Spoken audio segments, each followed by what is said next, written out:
Hey everyone, and welcome to the mid-year book Freakout tag.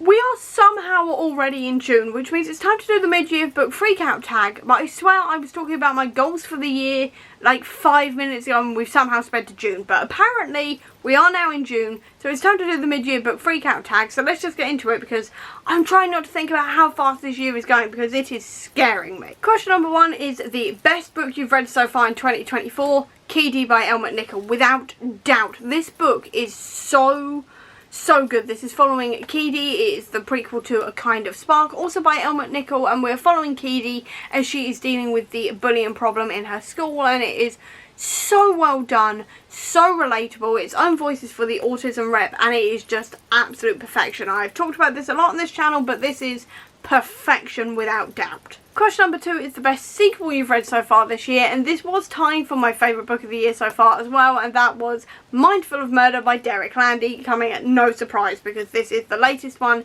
in the Skullduggery Pleasant series, and I loved it so much. This one specifically is all about Skullduggery and Valkyrie trying to find a murderer who is going around murdering mortals by magical means. They've got no idea why they're doing this. They're trying to figure it out, trying to stop the murderer, this kind of thing, and it was so good because this one works like a slasher, which I absolutely loved because I'm a massive fan of slashers anyway, and this one nailed that vibe. It also had a whole load of references to some of my favourite horror movies as well, which are slashers, and it was just so much fun. The banter was on point, the setting up for later books in the series as well was also impeccable. I've got so many theories after this one, and it was just so much fun. It was so much fun. I flew through this one in a day. It was incredible. Question number 3 is a new release you haven't read yet but want to. I've got 2 for this. The first one is A Drop of Venom. This is by Sajni Patel, and this is a Medusa retelling by way of Indian mythology, which just sounds really interesting. This is actually on my June TBR, so I am hopefully going to read this soon. And the other one is Beastly Beauty, and this one is looking at the idea of what if the traditional Belle character was actually the Beast, which just sounds so good. I love the idea of turning the tale of Beauty and the Beast on its head like that. It sounds so interesting, so I really hope I get to this one this year as well. Question number 4 is your most anticipated release for the second half of the year. I'm not gonna lie, I haven't looked up that many new releases. I generally go month by month, but I do know that the next Skullduggery book is out this like in September, I think it is. It's got a radio drama thing coming out in half-hour chunks throughout the summer, which is going to be very soon, and then it's also being collected into a book itself in September, so definitely that one, without doubt. I mean, I'm a Skullduggery fan, of course it's going to be that one, but that is the one that's sticking out in my mind at the moment. Question number 5 is your biggest disappointment of the year so far. Definitely Scott Pilgrim, because this was so hyped up by absolutely everybody, and I thought I was going to really enjoy it, and instead it turned into a really confusing, really sexist, really kind of creepy mess, because Scott Pilgrim is a 23-year-old dating a 17-year-old while stalking another 23-year-old who won't give up until she agrees to go on a date with him, and it just felt creepy. It felt really creepy, it felt really sexist. I couldn't tell if what was actually happening was actually happening to Scott Pilgrim or if he was just imagining it. I had no idea. It also was the girl of his dreams was a manic pixie dream girl as well, which it just didn't work for me on any level. I just really didn't enjoy it. Question number 6 is your biggest surprise, and that's got to be Red, White and Royal Blue, because at the beginning of this year I was like, I am not a romance reader.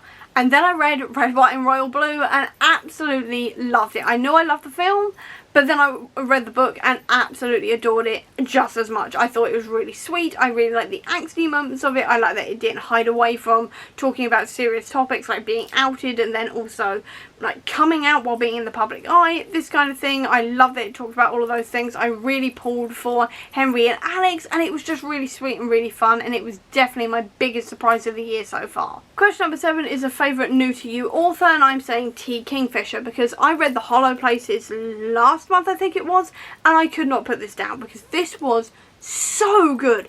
I was so drawn in by the creepy atmospheric nature of it. I didn't want to put this down.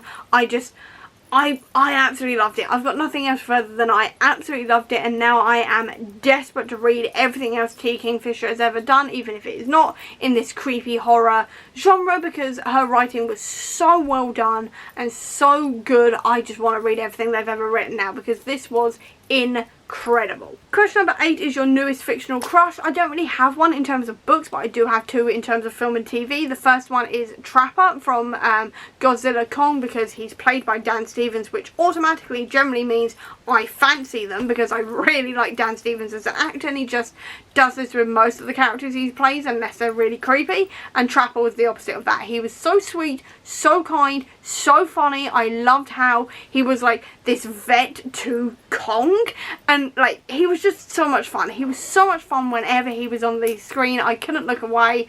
He was absolutely fantastic. Definitely a new crush.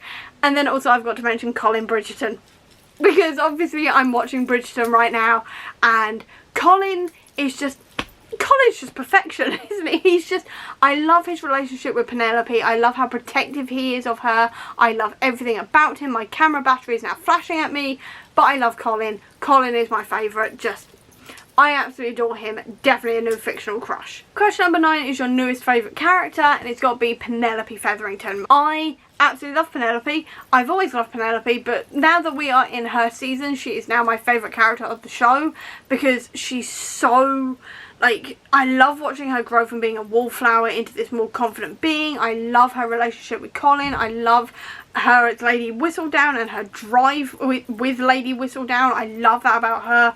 I love her storyline so much. I love her so much. She is absolutely brilliant. I relate to her on so many levels. I love her. Definitely a new favourite character of mine.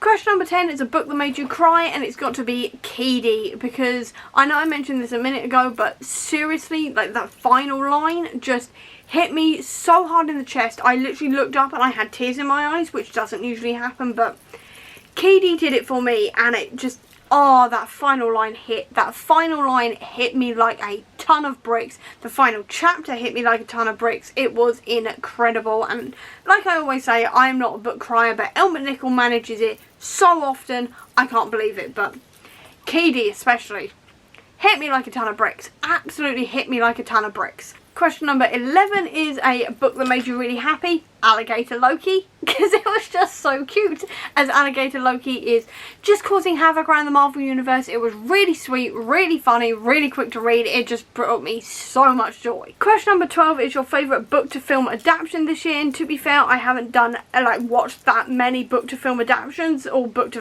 TV adaptations that I haven't already mentioned before.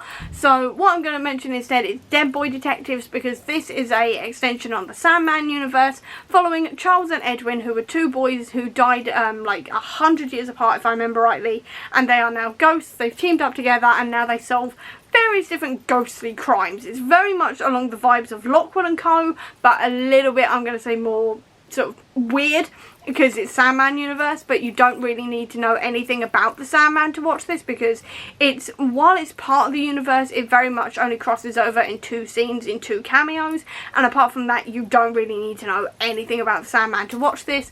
But it is a wonderful TV show. I love Charles and Edwin's relationship. I love that they changed it so Edwin is in love with Charles, which I thought was a really sort of interesting new take on the characters. I really loved as well seeing the Cat King in here fall in love with Edwin, and then Edwin trying to deal with that.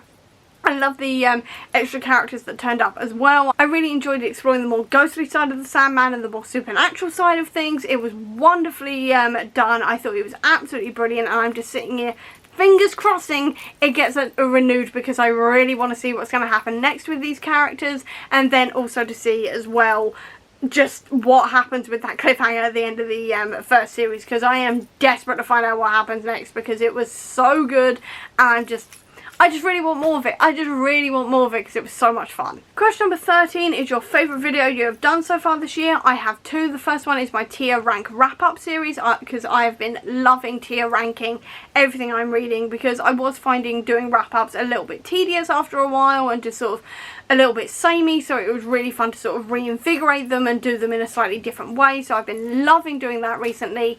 And then I've also got to mention as well, my cynical fantasy reader reads romance books for the first time, reading reading vlog, because that was a huge undertaking. I was really nervous going into it because I was like, oh, I don't know if I'm actually going to enjoy any of these books, or if this is going to be a video that I'm going to end up scrapping or something because I'm too cynical for this. And I pleasantly surprised myself and found some really good books that I really enjoyed. So I'll leave a link to that up above as well if you want to check that out. But those are the two that I've been most proud of this year so far. Question number 14 is the most beautiful book you have bought so far this year or received, and I'm probably going to say Running Close to the Wind. I will say that this was sent to me by Tor because I'm part of the blog tour for this, but this is just a beautiful cover. I love this cover so much. This is the back of it as well, and this is a book all about queer pirates, and it's supposed to be like Our Flag Meets Death meets Six of Crows, which is right up my alley. This is on my TBR for this month, and I'm just so excited for it. And also, let's just appreciate the cover. It is so pretty. And finally, question number 15 is, what books do you need to read before the end of the year? What don't I need to read before the end of the year is the shorter answer, but as a sort of quick Cliff Notes thing, I want to read We Hunt the Flame, as well as Yellowface, then The Knife of Letting Go, everything I mentioned as well in my series update video, because I desperately need to get on with some series this year, and then also Trials of X. I'm hoping to finish Trials of X by the end of this month, but we shall see, because I am already running out of time and already getting stressed, and I am only on the 4th of June, so who knows if that's going to work, but definitely want to get that done by June, and then the rest of these books by the end of the year, hopefully. And that is the end of the mid-year book freakout tag. So I hope you enjoyed this video. If you did, please do give me a thumbs up. Comment down below, tell me a book you really enjoyed this year. I'd love to know. Or if you don't have that much time, leave me a knife emoji down below to let me know that you were here. I'll also leave a link as well down below to all of my social media if you want to check it out, including to the Comic Book Sanctum, which is my website dedicated to Marvel Comics, as well as a link as well down below to my bookish Etsy store if you want to treat yourself to something bookish today, or if you just want to see any more of my videos, please click subscribe here, and over here will be the link to my previous video. But until next time, everyone, bye!